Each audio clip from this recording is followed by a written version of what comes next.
बिस्मिल्लाहिर्रहमानिर्रहीम। अस्सलाम वालेकुम। यूट्यूब चैनल अब्दुल मालिक मैथमेटिक्स में आपको खुशामदीद कहता हूँ। डियर स्टूडेंट्स, उम्मीद करता हूँ आप सब लोग खैरियत से होंगे। स्टूडेंट्स, आज का जो हमारा टॉपिक है वो ये है। अस्सलाम वालेकुम डियर स्टूडेंट, आज का जो हमारा टॉपिक है वो एक्सरसाइज 6.10 हमारी चलती आ रही थी। उसमें हमने क्वेश्चन नंबर 4 तक काम कर लिया है। आज हम काम करने जा रहे हैं क्वेश्चन नंबर 5 के रिलेटेड। क्वेश्चन नंबर 5 में क्या कहता है?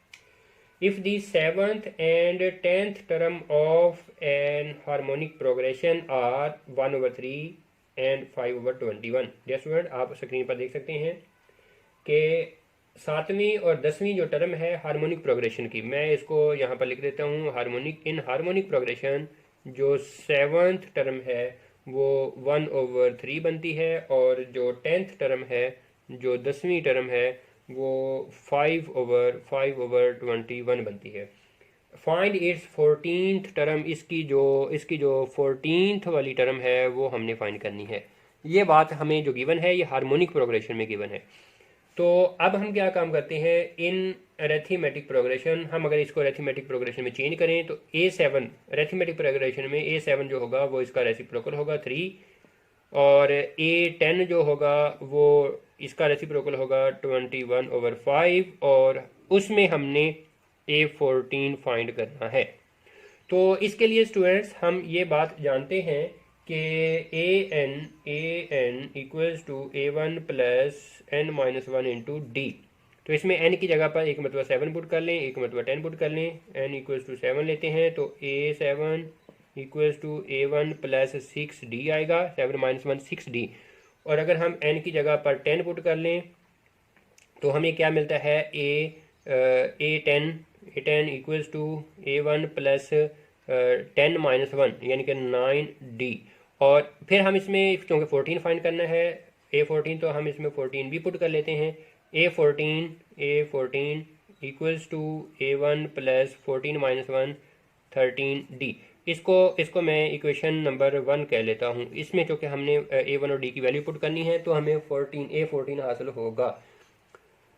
तो डियर स्टूडेंट, इसके लिए अब हम काम क्या करते हैं, हम ये दो जो वैल्यूज़ हैं इसमें A7 और A10 की जो वैल्यू है ये उठा के हम इधर पुट कर देते हैं।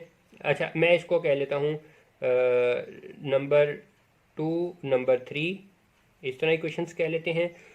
फ्रॉम नंबर टू में A7 की value A1 plus 6d equal to 3 आ जाएगा। A1 plus 6d equals to 3, और इक्वेशन नंबर ये 4। और फ्रॉम नंबर 3 अगर हम 3 से लेते हैं तो 3 मतलब कि 3 में A10 की जो वैल्यू है A1 प्लस 9d इधर पुट कर दें। A1 plus 9d equals to हमें क्या मिलता है? 21/5। और ये हमारे पास इक्वेशन नंबर बन गई 5। तो डियर स्टूडेंट, हमने 4 और 5 इक्वेशन को सॉल्व करके A1 और D लेने हैं, वो हम इक्वेशन 1 में पुट करेंगे। तो कैसे मिलते हैं A1 और D?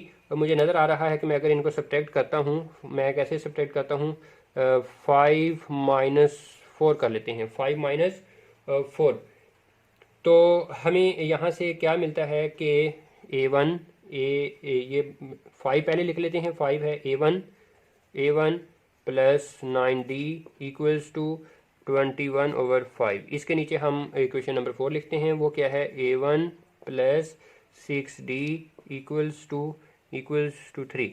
तो अगर हम इनको सब्ट्रैक्ट करें, ये कैंसिल आउट होते हैं, यहाँ से बचता है हमारे पास 3d, और इनको अगर कैलकुलेट करें यानी कि 21, ये भी सब्ट्रैक्शन में आएगा।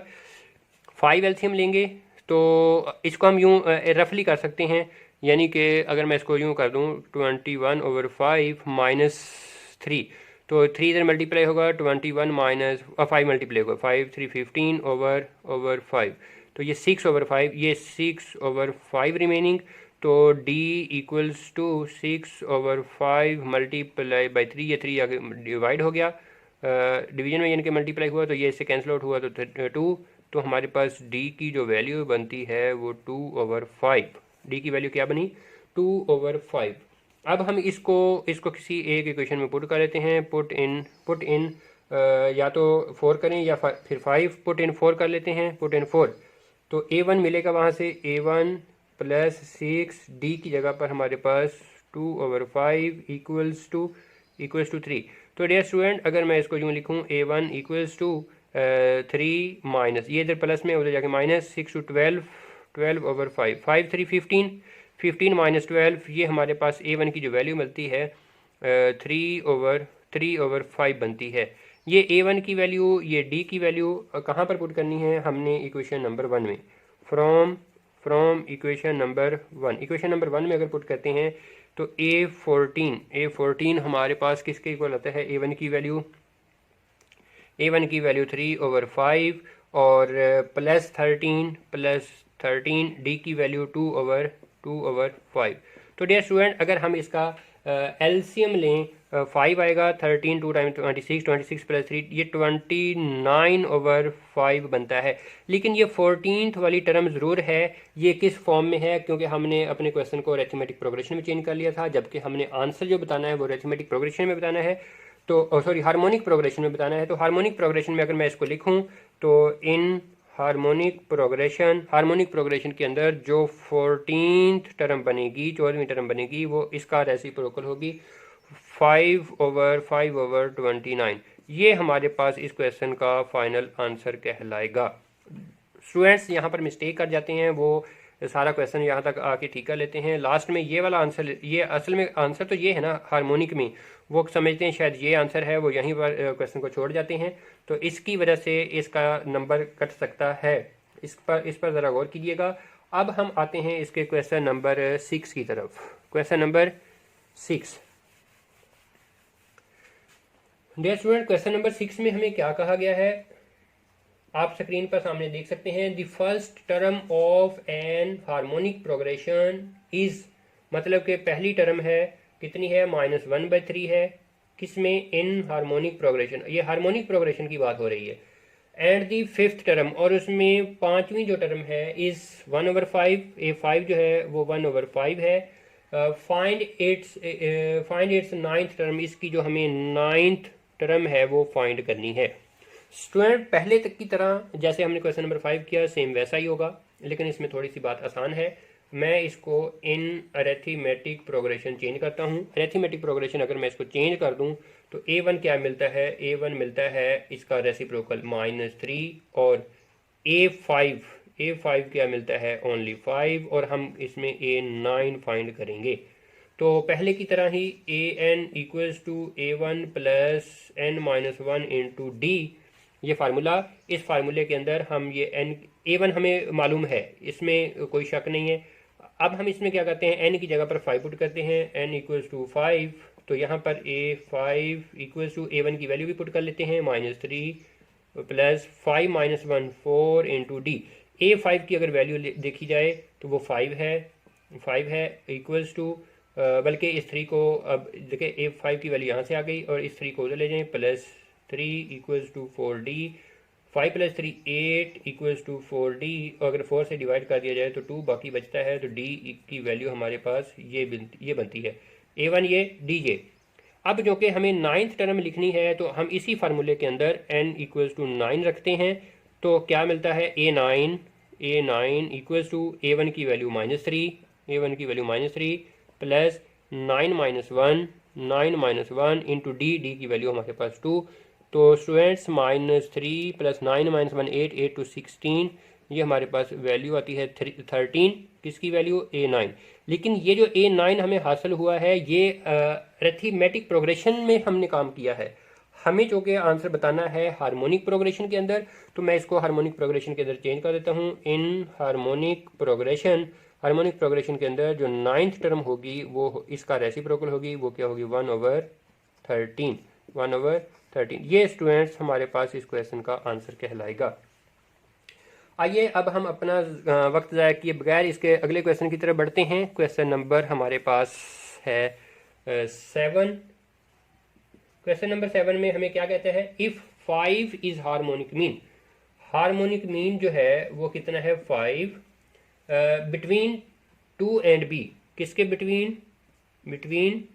2 एंड B, 2 और B के दरमियान। फाइंड हमें क्या फाइंड करना है? B की वैल्यू फाइंड करनी है। तो डियर स्टूडेंट देखें, हम इससे पहले लेक्चर में ये बात पढ़ चुके हैं कि अगर ए और बी के बिटवीन एच हार्मोनिक मीन हो तो हमने एच लिखा था, हमने इस एच को इधर लिखा था और किस कहाँ 2ab over a plus b के equal, 2ab over a plus b के इक्वल। तो हम यहाँ पर देखें 5 हार्मोनिक मीन है, 5 हार्मोनिक मीन है किसके between 2 and b, 2 and b के बिटवीन 5 क्या है हार्मोनिक मीन। तो जैसे हमने ए और बी के बिटवीन एच हार्मोनिक मीन लिखा था तो हमने यहाँ पर 5 हार्मोनिक मीन लिख दी एच की जगह पर किसके बिटवीन 2 एंड बी के बिटवीन। तो अब यूँ समझें इधर ए है तो इधर ए की जगह पर ये वाली वैल्यू आ गई और इधर बी है तो फिर बी ही रहा और एच की जगह पर क्या आ गया 5, ये हमारे पास क्या आ गया 5। तो इस फार्मूले के अंदर वैल्यूज पुट कर देते हैं, एच जो कि हमारे पास यहाँ पर 5 बनता है इक्वल्स टू 2 ए यहाँ पर कितना बनता है 2 और बी कितना बनता है बी ही है ओवर में ए फिर 2 बी वैसे ही बी आ गया। तो डियर स्टूडेंट यहाँ से बी की वैल्यू फाइंड होगी, इसको उधर मल्टीप्लाई कर लेते हैं लेफ्ट साइड पर 5 to 10 plus 5b equals to 2 to 4b। तो 5b माइनस 4b, ये उधर जाके 4 माइनस b हो गया और ये 10 को इधर लें -10, तो यहाँ से b इक्वल्स टू हमें क्या मिलता है -10। तो डियर स्टूडेंट ये हमारे पास इसका फाइनल आंसर है। देखें हमारे पास इसमें कोई अरिथमेटिक मीन का कोई चक्कर नहीं था, तो लिहाजा ये हमारे पास इस क्वेश्चन का फाइनल आंसर आता है। अब हम आते हैं इसके क्वेश्चन नंबर 8 की तरफ। क्वेश्चन नंबर 8 हमारे पास क्या है, क्वेश्चन नंबर 8 में है if the numbers 1 over k and 1 over 2k plus 1 and 1 over 4k minus 1। Dear student आप स्क्रीन पर देख सकते हैं आर इन हार्मोनिक सीक्वेंस, ये जो है हमारे पास आर इन हार्मोनिक सीक्वेंस है। तो ये अगर हार्मोनिक सीक्वेंस है फाइंड क्या करना है, फाइंड हमें करना है के की वैल्यूज को, के की वैल्यू को फाइंड करना है। तो डियर स्टूडेंट ये हमारे पास हार्मोनिक प्रोग्रेशन में अगर है तो हम इसको अरिथमेटिक में चेंज कर लेते हैं। अरिथमेटिक में चेंज करेंगे तो इसका उलट आ जाएगा के, इसका उलट आ जाएगा रेसिप्रोकल मतलब 2k प्लस 1, इसका 4k माइनस 1। ये हमारे पास बन गया आर इन अरिथमेटिक प्रोग्रेशन। तो ये अरिथमेटिक अगर प्रोग्रेशन है तो फिर हम कह सकते हैं इन दो का common difference 2k plus 1 minus के इक्वल्स टू 4k माइनस 1। इन दो का common difference 4k minus 1 minus 2k minus 1। तो डियर स्टूडेंट 2k माइनस के 1k प्लस 1, ये 4k माइनस 2k माइनस 2। तो 2k इधर रहने दें, इसके को इधर लेके माइनस के और इस माइनस 2 को इधर लेके जाएं 1 प्लस 2। तो इस तरह ये 3 बना, ये इधर k मिला, ये k की वैल्यू बनती है, लेकिन ये k की वैल्यू जो है वो अरिथमेटिक प्रोग्रेशन के मुताबिक है। तो अगर मैं इसको हार्मोनिक प्रोग्रेशन में लिखूं या हार्मोनिक सीक्वेंस में लिखूं इन हार्मोनिक प्रोग्रेशन, तो फिर k की जो वैल्यू बनेगी वो इसका रेसिप्रोकल बनेगी। 1 over k की वैल्यू आ गई कितनी 1/3। ये हमारे पास इस क्वेश्चन का आंसर कहलाएगा। आइए स्टूडेंट अब हम मूव करते हैं इसके आखिरी क्वेश्चन, आज का जो हमारा क्वेश्चन लास्ट क्वेश्चन नंबर है हमारे पास 9। क्वेश्चन नंबर 9 सॉल्व करते हैं। क्वेश्चन नंबर 9 में हमें क्या कहा गया है, फाइंड n फाइंड करना है so that a power n plus 1 plus b power n plus 1 over a power n plus b power n may be harmonic mean, कि ये हार्मोनिक मीन है, may be harmonic mean between किसके, between a and b, a और b के between. तो dear student अभी मैंने आपको बताया था पिछले क्वेश्चन में कि a और b के बिटवीन अगर हार्मोनिक मीन h हो तो हम उसको यूँ लिखते हैं h equals to 2ab over a plus b। तो अब हार्मोनिक मीन जो है वो हमारे पास किसके इक्वल है, वो इसके इक्वल है। तो ये वाली वैल्यू जो है वो यहाँ पर पुट कर दें, इक्वल्स टू 2ab/a+b रहेगा। तो इसके लिए हम क्या काम करते हैं कि h की जगह पर ये आ जाएगा a⁻n+1 plus b⁻n+1 over a⁻n+b⁻n equals to 2ab/a+b। तो डियर स्टूडेंट अब हम इसको क्रॉस मल्टीप्लाई करते हैं। ये इधर मल्टीप्लाई होगा a⁻n+1 plus b⁻n+1 into a+b equals to 2ab into ये a⁻n प्लस b⁻n। इनको मल्टीप्लाई करने, a को इससे मल्टीप्लाई कर लेते हैं, a⁻n+2 आ जाएगा। फिर a को इससे मल्टीप्लाई कर लेंगे तो ab⁻n+1 रहेगा। फिर b को मल्टीप्लाई करते हैं तो प्लस an+1 आएगा, साथ में b एज इट इज़ आ जाएगा। और जब b को इधर मल्टीप्लाई करेंगे तो फिर पावर्स ऐड होंगी क्योंकि बेस सेम हो गई है, b⁻n+2 क्योंकि इसकी पावर 1 है, 1 इस पावर में ऐड होगा तो n+2।